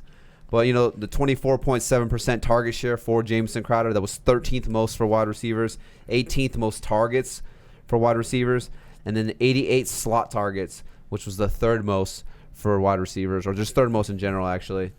And the fourth highest graded slot wide receiver on Pro Football Focus. I mean, we're just talking shit about Gase right now, how bad he is. But, I mean, one thing we do know is that he does like to, for whatever reason, he does tend to utilize the slot receiver. I mean, we saw Landry in Miami, you know, getting a ton of targets out of the slot, ton of receptions out of the slot. And even last year, Jamison Crowder, first year with Gase, 122 targets, 78 receptions. So, I mean, just a guy who, you know, like I said, if I'm drafting one Jets guy, and you're getting Jamison Crowder in these later rounds, I mean, he finished as the top, you know, what is he, 31 in half-point PPR, top 26 in PPR. You know, I think he makes that full jump into the top 30, potentially a top 25 guy. You know, and you're getting him in like the 10th, 11th, 12th round. You're getting him late, you know, but here's a guy where you can throw him in there, you know, third wide receiver. He could be your third wide receiver. He could be your flex guy. You know, 16 red zone targets were tied 13th most. So, you know, he's kind of the guy, the de facto number one in this offense. Yep. Defecto. I didn't have many stats. Just, I mean, I put sneaky underline, sneaky. other than the year where he missed 9 games, he's Sneaky, averaged 100 targets a season, and that's with 2 different teams. Like that's like the sneakiest. He's super sneaky. Yeah, I mean, he gets open. He gets open, and just the way he runs his routes. I mean, QBs like to throw him the ball. I mean, for where he gets drafted year in and year out, he should be exceeding where he plays for show. Shafo. Sneaky. He's sneaky little snake. Bro, that's Why not- sneaky. Listen, man, sneaky. if you like James, go ahead and listen I like to us and Jameson. grab Jameson Crowder and sneak him up into your lineup. Do it. Let's move on. We can talk about the rookie Denzel Mims gets drafted by the New York Jets. I can't remember who out of you 3 was a fan of Denzel Mims. Maybe Tyler liked him a little bit. Dog. Am I tripping? I still remember, dude. He kind of reminds me of No, DeVante hey, Parker. hey, listen, dog. This was like when we first started doing like dynasty shit. I sent him this video of Denzel Mims, and I go, bruh, look at the first catch on the highlight, and he mosses his guy and catches it with one hand, and he's like, that reminds me of DeVante Parker. And I was That's funny. like, He does remind me of DeVante Parker. I know I say it jokingly, but Denzel Oh, yeah, for Mims, sure. I mean, the guy, out of Baylor, he's just a guy where he's open when he's not open, because he's a guy where you can throw the ball up to him, and he's going to, like you said, like Dre just said, he mossed the guy. He's one of those guys who could do that. Stupid. I do like him in Dynasty. I mean, where did he go? You just did a Dynasty draft. He's going like the second round of Dynasty drafts, right? he went like late first, like 10, 11 is where he went. But I feel like that's where he should be, Yeah, because I for mean sure. the kid is super talented. I'm not sure how much in redrafts where his value would be. Like I said, I think Jameson Crowder is the number 1 on this offense. I think Mims is going to be battling Le'Veon Bell and Brashard Perryman for targets as well. So I mean he's 3rd, maybe potentially 4th in the pecking order in terms. But I think going forward, we could really see, if Darnold just, take that step this year, next year, going forward. I think Denzel Mims could be a guy, beneficiary. that you're drafting every single year, because he is that guy he has that big playability. And I see him more, even as a rookie, more of like a standard, like you said, because the targets are going to be, hard to come by, just him being a rookie. And him missing, I mean, the wide receiver position is, like I've read and said a few times, center and wide receiver is, they say, the 2 hardest positions to acclimate to. So, but he's going to be one of those guys where he's going to get you like 4 catches for like 80 yards and a touchdown. Like if he were to have a good game, he's not going to be like they're not going to peg him with targets. He's going to be more like low. And until, he learns the game. But yeah, he's got 4.4 speed. He's a big boy. He can go and get it. Big boy. Big boy. Yeah, man, solid. Fuck with Dude, him. and you know what? Mims. I heard he's got a huge vertical, dude. Yeah, dude, So he does. let's go He on. does. Remember Mims, Move the if you rapper? He wanna had like move. one good song. Remember Mims? Yeah. This is why I'm hot. And that's This why is he why is I'm gone. hot. This is why I'm hot. Just get the name Denzel Mims. Mims. We want to touch on Chris Herndon real quick, the tight end. He was. Everybody was like, "Yes, he's ready to play. I've been holding on to him for a while now," and then he fucking got. I think when injured. Adam Gase goes, he's got potential. So Once again, yeah, man. I was actually like low-key, like it was one of my early like late tight ends, and then I was like reading some reports of Adam Gase just being like, "Fuck this guy," basically. So now I'm off. So Yeah. what do you feel about, like, because I know, like, it was the Herndon, everyone thought he could kind of break out this year, and then, a lot of people were holding on to him, like and then what he I got said. hurt or whatever, and, he missed. But Ryan Griffin stepped in, and he was a pretty serviceable tight end for you down the stretch. I mean, for whatever reason, he was scoring a touchdown like every game, I felt like. He was putting up double-digit fantasy points pretty consistently. So do you think, both of them healthy now and kind of just cancel out any upside either one could have? Because that's kind of where I'm feeling. Yeah, it's like if there's one of them, okay, maybe. But Oh, say less. with both of them on the field, I feel like it kind of cancels out the upside on those guys. Yeah, I don't have like stats for this, but this is more just like eye test. I went back to just watch. I mean, I remember watching him play. Sam Darnold just feels comfortable. Another game popped up on NFL Network. He would just throw him the ball and let him jump up and get it. Like that's what I liked about him. He like trusted him. Denzel Like Mims? I remember even hitting up my boy. I was like, dude, Darnold just like sometimes he borderline forces it in there, but he just and it was all Herndon. You'd be like, who's throwing that? And it was Herndon. I was like, dude, I mean he's a big boy. He's like 6'4", 6'3". I know, big boy. They're all 6'4". Herndon is 6'4", 250. So he's an athletic guy. I mean, as a rookie, he finished 15th and 16 in standard and PPR or full point. And that's tough to do, first year coming in. He's had his problems, but just watching him and Darnold, I feel like he trusts him. That's what I think is going to supersede it. I don't have the crazy numbers to back that. It's just more seeing it. He just trusts, and it's like they almost have a pretty good chemistry together. Yeah. Because, I mean, they Their practice rapport. together. So it's just and I hope so. And They're on I the same heard team. that. I heard that Chris Herndon. no first. Well, I meant like first team. He practiced first team. Duh. And we never practiced together. Bro, I heard he's got a massive wingspan too. He has a massive weed problem. Isn't that why he's in trouble? I don't know. Smoking weed? Let's jump. I don't think those tight ends are. Like I said, I feel like both of them there. You know, If there's one to pick a flyer, I would take Herndon over We're whatever. not you said. drafting him, but Dre pointed out the positive of the upside. Yeah, So, positive there for you upside. Yeah. Yeah, they practice together. Yeah, It's maybe if upside. you're in a 3 tight end. Maybe if you're in a 3 tight end league. Dude, it's upside. They've practiced together. If you're in a 3 tight end league, go ahead and grab him. Let's move on to Cam Newton. Killer Cam. Killer Cam is now walking the red and blue. He's patriotic, nationalistic, Americano. Cam Newton, New England. y'all play There he that? is, bitch. Did y'all play that Killer Cam song that I played and y'all looked at me like I was stupid yet? No, what's the Killer Cam song? It's by Cameron. Killer Cam. Oh, Killer Cam. no, It's all right. We'll get to it tomorrow. Okay. Next week. I Fair some enough. country over here. So we Are you posted- drafting we- Cam Newton? We posted a thing on late round quarterbacks to target, and I'm not saying these quarterbacks got drafted in the late round of the actual NFL draft. We were saying these are quarterbacks to target in the later rounds of your fantasy football draft. Did someone Yeah. say that to you? Bro, There was people like are just- 20 yeah. comments on Instagram. Like he went number one overall. Anyways, Fucking idiot. I Yeah. do think Cam is one of these guys you can draft in the late rounds. You know, he's going outside of the top 10, top 15 quarterbacks maybe potentially. But he could be a league winner for you, especially if you're like waiting on quarterbacks. You know, I know it's a whole new system, and he's not, you know, he's different than Tom Brady. But, I mean, in all 5 years where he's played all 16 games, he's been a top 4 quarterback. So if he plays all 16, I'm just going to go where the numbers tell me. He's got top 4 upside. Lock it in. I mean, he's still got that rushing ability. You know, Josh McDaniels is a talented coach for the offensive coordinator. I know a lot of it was Brady, but a lot of it was Josh McDaniels as well. I mean, that guy's, you know, he's a good offensive coordinator. He's been there forever with Belichick. So I think they're going to scheme certain plays. You know, what works for Cam. You know, they obviously knew what worked for Brady, but I think they're going to really scheme what works for Cam. And I think Cam has something to prove. You know, he's one of those guys, you know, For sure. who, you know, he holds a grudge. He's all about his ego, you know, and he's playing for the league minimum basically. He's making like $1 million. You got like, you know, punters and kickers making more than him. You know, you got bench players making more than him. So if he wants to go out there and get paid and make that $20+ million a year, $25+ million a year the quarterbacks make, he's gonna have to go out and ball. And I think he is. You know, I'm a huge Cam fan. I hate the Patriots, but I'm a huge Cam fan, and I'm rooting for him because I think he's gonna ball. I like the game script upside. The entire half the defense is opting out of the NFL this year. So Well, yeah, if or they the lost him NFL in free goes, agency, yeah. if the NFL goes as planned, it seems like they might be down a lot of game garbage time points possibly for Cam Newton. Possibly, I don't know. Just a thought. I'm probably with the other 31 teams in the NFL. I'm probably out. No, No. not. I feel like I just didn't like what I saw on the field. It's been like a whole year plus since he's played. He didn't look like near the same guy. At 31 years old, is the rushing going to be there? I don't think it's going to be the same as it was.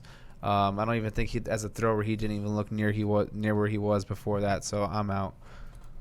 Yeah. But to Tyler's point, he likes him as the late. That upside is there. I won't deny that. But I'm Yeah. just taking shots on other quarterbacks. This is like a personal thing. It's like, but Tyler pointed out the upside. You know, if he's able to, it's 1 year and he wants to get paid. He rushes for 400, throws for 3,500, and let's just say he gets 27 combined touchdowns, 28. It's going to be a top 12 finish. So the upside's there. But me personally, I'm just out on it. Yeah. No, I agree with the arm problem. I remember before he got hurt, he was like his form was fucking awful. It's like he was forcing it because I mean he was obviously overcompensating. He was hurt. Bad shoulder. Yeah, the plantar fascia. I mean he's a big boy. Again, that motherfucker's big. So big boy. So I think We need that for a job. We need to get like an Asian. big boy. Big boy. No. I just do like us. I've been everyone's been watching his videos how hard he's working and shit. I mean I'm rooting for the guy. I think this time off, I mean, one thing that does help him, I know is going to sound crazy, but before he got hurt, when he was like still in his prime, he was begging the refs to be like, yo, can you protect us? And now it's way different now. Like now you can't, all those hits that he was would taking, get blasted. he was, dude, I watched a game where, dude, he was on the ground and someone dove on top of his head and he's like, yo. So I think that'll help him. He's obviously not going to be dumb and run the ball as much, but I just think that him and McDaniels are going to get together and whether it's like an RPO offense, just to give the illusion he's going to run it. But I think I'd be hard pressed to not think he's going to at least carry it 6 times a game. Five times a game. Daniels is like you said, he's a very good offensive mind. So I think it's going to be his support. He's going to need N'Keal Harry to kind of make that second year jump. You got Edelman, who's a million years old. I don't talk about Sonny Michel yet. Yeah. And then, it's more hoping he does good. But I don't like the Patriots either. But I hope Cam does his thing. I think he's, obviously, like I said, he's one of those ego guys. He's kind of like Big Ben, They go out there and they play even when they're hurt because they're trying to be the leader. They're the egos of like, oh, I can do it. I'm a man. I can go out there and do it. So I feel like he needed this whole year to really humble himself in a sense, but to get really healthy. And I think he's going to come into this year healthy. And I'll take a healthy Cam over a lot of quarterbacks because he does offer that rushing upside. And this is fantasy football. Like, is the shoulder going to be there? We'll see. And is he going to be able to throw the ball deep? Maybe not. But this, Patriots offense isn't really a stretch the field vertical type of offense. Yeah. It is a dink and dunk offense. They throw it to the running backs. They throw it to Edelman a ton in these little slot slot routes and stuff like that. So can he at least do that? I think he does. So like I said, in the risk of taking him in like the 10th, 12th round, wherever it may be, compared to the reward of him being a top 5 quarterback when he plays out all 16 games, I'll take that risk. I'm a gambling man. Or they play the Dolphins week 1. Well, you grab him. Yeah. Maybe he puts up some points, sell him after week 1, maybe. It wouldn't be a... Do you know what? I was talking to this investor guy, and you know what he told me? Is that you have to buy low and sell high. Oh. So that's the key to fantasy football. That's a perfect segue to what I was going to say. I think Cam's one of those quarterbacks you can match with, like, say you want to take like a Lamar or Mahomes, like a top tier QB, and you want to take another one, he'd be the one to take so then that way, you can sell one and get, fill up another hole if you have something on your team. If you feel comfortable enough, if he does ball like that, some people like to, there's always a person in that league that takes 2 QBs and they're like, I'll trade one, and they just sit on it. So it's worth a shot. Yeah, speaking of filling holes, the Patriots defense is pretty good. No, I'm just kidding. Speaking about filling holes, Sonny Michel couldn't find one last year. Is he next? Let's talk about Sony. Oh, no, we got James White, but we'll talk about Sonny Michel first. No, go ahead. No, we can talk about Sonny Michel. It's all good. Sonny Michel disappointed everybody last year. If you had him, I think if you had him on your team, you could not wait to get rid of him. Yeah, I traded him. I think I'm not wrong by saying that. I traded him for AJ Green. Sorry. Yeah, and you were probably still happy about it because I would be. I basically gave him away. AJ Green didn't. I know how I know at least for me I have like a do not draft list. He's just on my do not draft list. He just I know how you're saying Cam didn't look the same. Sonny Michel did not look the same. He looked terrible. We didn't even see what Damian Harris could do. He'll be his second year out of Alabama, yeah. So maybe he kind of gets a little more acclimated into the system. Yes. You still have Sexy Rexy, and you still got my guy James White, who I actually am pretty high on James White. But yeah, I'm no Sony. I'm an Xbox guy, so no Sony. Ooh. He's talking about PlayStation, boys. Little boys, big boys. Hey, Mac, you want to go first? I'm trying to brainstorm upside, but it's. I got one. I have upside. Retirement. It's not really happening. That's fucked up. Well, while you look for that, I will give you like an hour because I don't know if you'll find it. I put bum in capital letters, underlined it. He ran for 19 less yards on 38 less carries last year from the year before. Dude's only broke 19 tackles in his career. I think I've seen fucking Derrick Henry break that in one play. He ended the 2019 season with 1 rushing touchdown in his last 9 games. Didn't play 50% of the snaps or run for 100 yards. His longest run of his career is 34 yards. But this is my favorite stats about him. I already told you. He has 14 career rushing touchdowns. He has 5 1-yard touchdowns, 3 4-yard touchdowns, and 3 5-yard touchdowns. My man has 11 touchdowns inside the 5-yard line in 2 years. 11 of 14? 11 of 14, and the other 3 are 10, 14, and then 34, which was the career high. He's posted a 43.7% catching grade And he has in 2019 he had a 66% rushing grade, and that was 40th in the NFL. I mean, he's boo-boo. And I have to correct myself. I said 19 career broken tackles. Sorry, that's 19 career catches. Even fucking worse.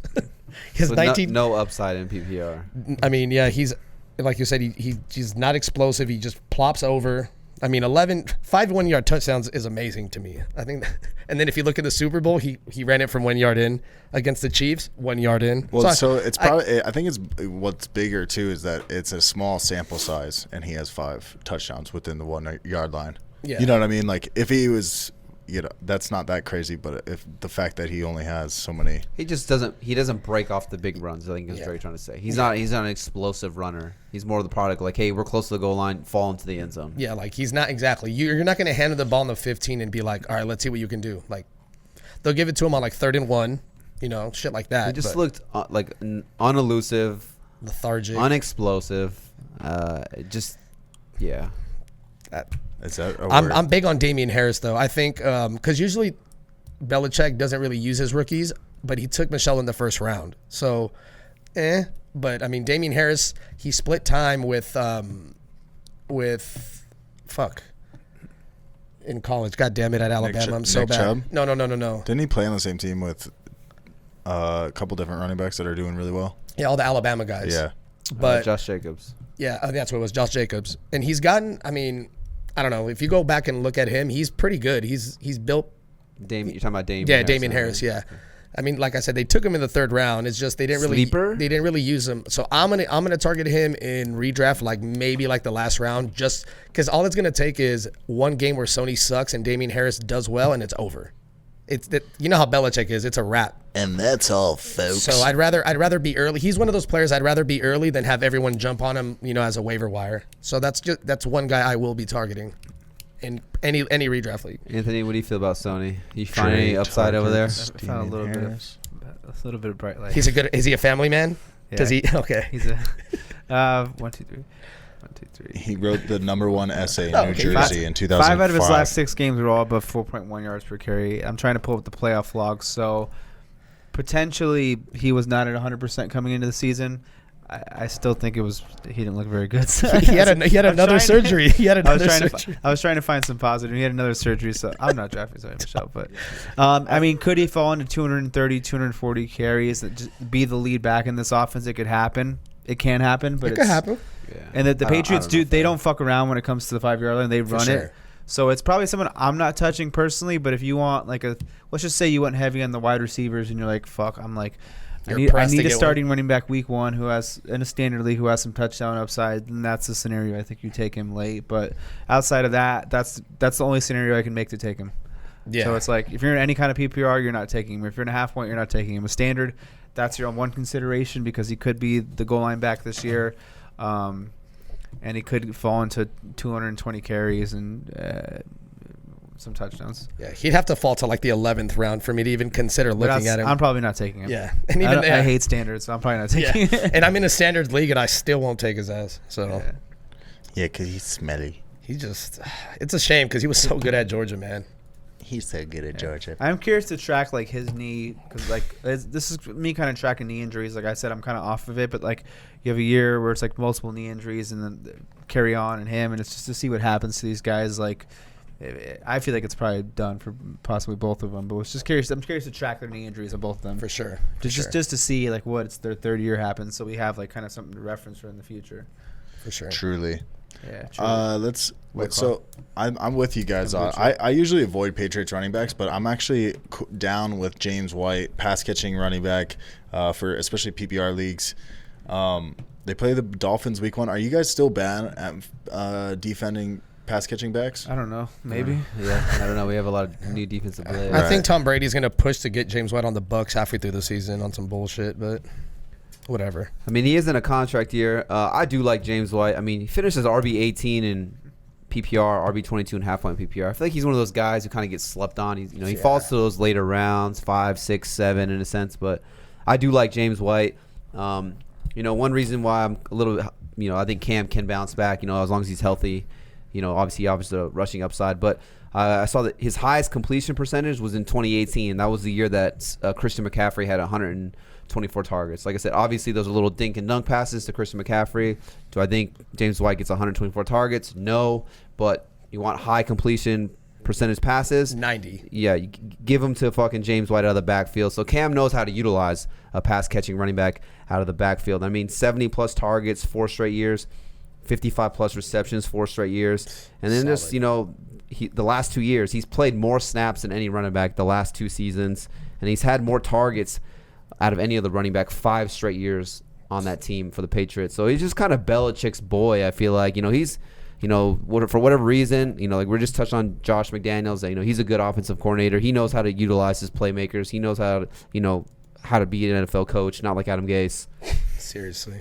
But so I think, he knows that James White is like a center point of this offense, and he needs to utilize him, as much as he can. Like I said, obviously, he's, the most snaps, out of any running back in the last 2 years. Obviously, Sonny Michel gets hurt here and there, but, a guy who's still heavily utilized. He actually outsnapped Sonny Michel in a majority of the games that they both played together. So, yeah, I do love James White. I think he's a good value for where he's being drafted at. I'm with you. Do you guys want to Yeah, I'm with you. defer? No, I'm with it. His attempts last year were 67, which is, I wonder if that's career low. When he played 16, it's do you think, I'm assuming they're going to do some RPOs with Cam. Obviously you're not doing that with Brady. So does that factor more towards James White and Damian Harris than Sonny Michel? I'm not sure if Sonny Michel's the RPO guy. I don't think anyone's going to believe it. So, maybe we see James White creep towards 100 carries.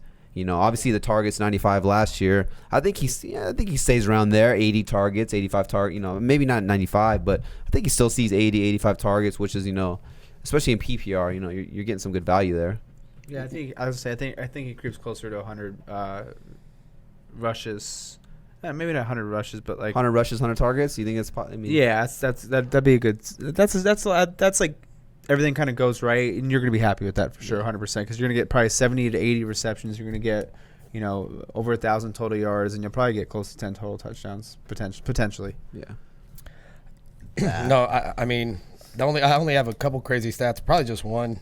So James White last year, which was more of a down year, he only had 2 games where he had more catches or more carries and catches. Every single game he had way more catches and carries.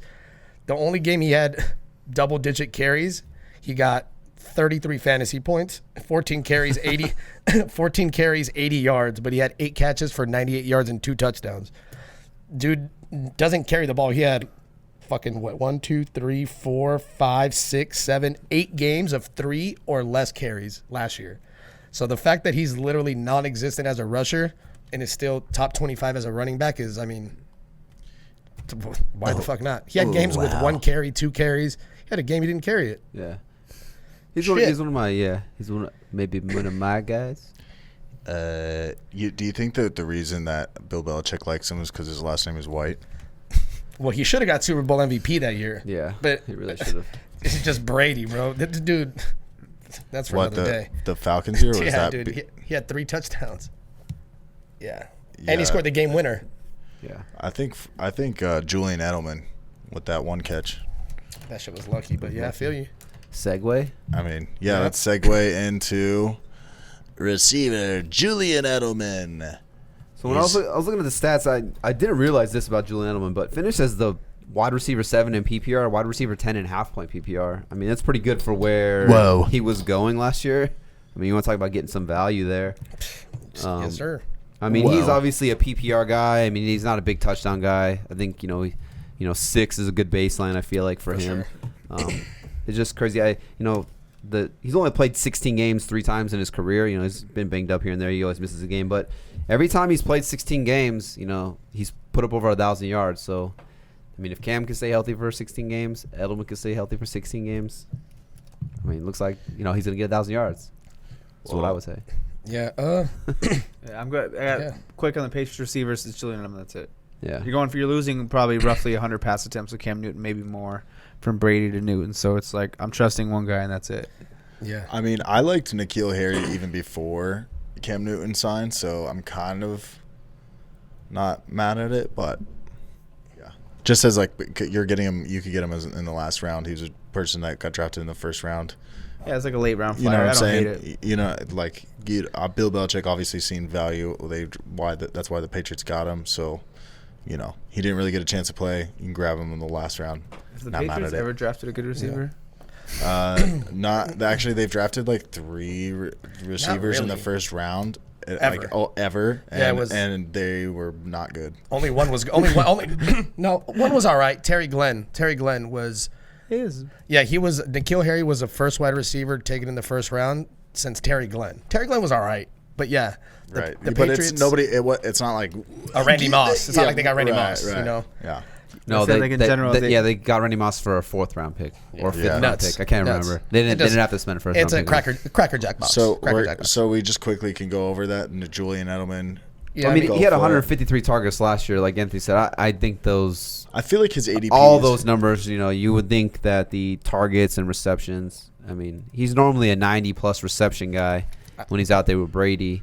I mean, what do you feel like he pushes at least 80, 85? So I put Receptions? Yeah. Oh, Yeah. yeah. I think he's still in that range. I So think he's more of a PPR guy then, because like I said, Yeah. the touchdown upside's not through the roof, Yeah, no. but Yeah. PPR wise, Yeah, I put in the so obviously 2017 he missed because he was hurt, but the other 6 seasons, so I'm not gonna go. You can fucking do that math, but he averaged 132 targets a season, and one of those games, I added this to the average. He only played 9 games that season, and he still averaged 132 targets. Obviously, that's gonna fall. Whoa. But I think, but I do think he can get you 125 targets. He's not going to get you 150, but 125 targets. I think that's, as you would say, within the realm of possibility. I mean, he's a clear-cut number 1. I mean, you got Jacoby Myers. You have, obviously, you have N'Keal Harry. Sanu. you have have Sanu. Sanu. They traded a 2nd round draft pick for Sanu, so I'm gonna assume they're gonna utilize him. Yeah. I mean, I don't know how much fantasy value he has, but I would like to think that Sanu's gonna be in the field a lot. Yeah, you he don't should. just trade a 2nd round draft pick for a guy and I can't then not believe- use them. I can't believe they got a 2nd for that. That's insane. I would have never done that. Yeah. But, yeah, Late round flyers, Sanu, N'Keal Harry, you know. Yeah. Yeah, and I Take you some know what's chances crazy on him. too? I know this is gonna sound weird, but I feel like their personalities really they mesh well. Edelman and Cam Newton. I feel like they're both like fiery guys. I feel like that'll translate. I know that sounds weird, but they're both like like uber competitive too. So It makes a double fire. yeah, and Edelman, you know how Edelman is. I'll full walk up and be like, "Yo, I'm fucking open." You'll probably punch him or something. Who knows? But I feel like for Cam Newton, who has something to prove, I think he's going to lean on the foundation of the Patriots, which is James White and Julian Edelman, and then kind of go from there. And I think McDaniels is going to. I mean, those are the longest tenured guys. You know what I mean on offense. So I feel like he's gonna. That'll be a good foundation. That's just obviously. I'm just a brown person, but that's my I just opinion. hope the Patriots suck. What 8 games? The Pete. But the thing is, I want Cam to with do the, good. with the so- defense opting out, maybe. Oh, yeah. Dude, they Half lost the Patriots defense is Van Noyes is and gone. Van Noyes. Yeah, I they're guess- gone. Are we just segueing That's into? And we have more players, or what? That's do we, another way That's to We settle. touched on N'Keal. We already- touched on N'Keal, so I'm just gonna recap. N'Keal Harry, I don't mind it as a late round draft. I think you guys are the same I don't with hate me. it either. Yeah. Yeah, he's a physical guy. And then Mohamed Sanu, kind of in the same boat. I think Mohamed Sanu is getting drafted a little bit ahead of N'Keal Harry. No, Yeah, there's a lot of hype around Harry. I mean, he did all right in the time he played at the end of the season. I mean, you could just tell he belongs out there. Like he's like a bigger body. He kind of stands out a little, just his size, but he's got to put it together. like, if I'm talking about game script, they're possibly getting some garbage time spots. Maybe N'Keal Harry actually has that Sonny Michel upside. 1-yard run right there. Yeah, no, But for sure. But so the defense is opting out, so don't draft Patriots defense as you would normally. Hey, is But that when yeah. Sam Darnold saw ghosts? Yeah, it was. That was. Remember Monday night where he's like, dude, Yeah. I'm seeing ghosts. Seeing did like my ghosts. bootleg. It's a side effect from mono. What? Yeah. He's probably doing drugs with Adam Gase. Dude, they probably Hey, do. I want to do. drugs I'll do together. drugs with Adam Gase. For sure. And then I'll have a sit down talk while we're on drugs back. Listen, bro, you got to change this offense. You're tripping. Yeah, I'm. Like, dude, it wasn't me. It was Peyton Manning. Omaha. Draft Stefon Gilmore in your IDP league. There you go. Except for when he's playing Devante Devontae Parker. Parker. Sit him. It's gonna be tough. Sit his ass. Hey, listen up, you big boys and big girls. Thank you for See? listening to the. I said big boys. You I know. guys said I can't say little boys anymore. Oh, big boy, big boy. Hey, you big boys and big girls. Thanks for listening to the ABG Fantasy Football Podcast. This is episode 34. Follow us on Instagram, Twitter. Subscribe to us on the YouTube. Don't forget to leave us a rating and review on the Apple Podcasts app. Don't forget to subscribe there as well. We have a website. It's coming out soon. Your boy is working on it. He's making sure he's caffeinated to be able to write those HTML codes. So stay tuned for articles and more rankings available on the avgfantasyfootball.com website coming soon. And that's all we got. Oh, shit, you like that. And that's all, folks. We're out.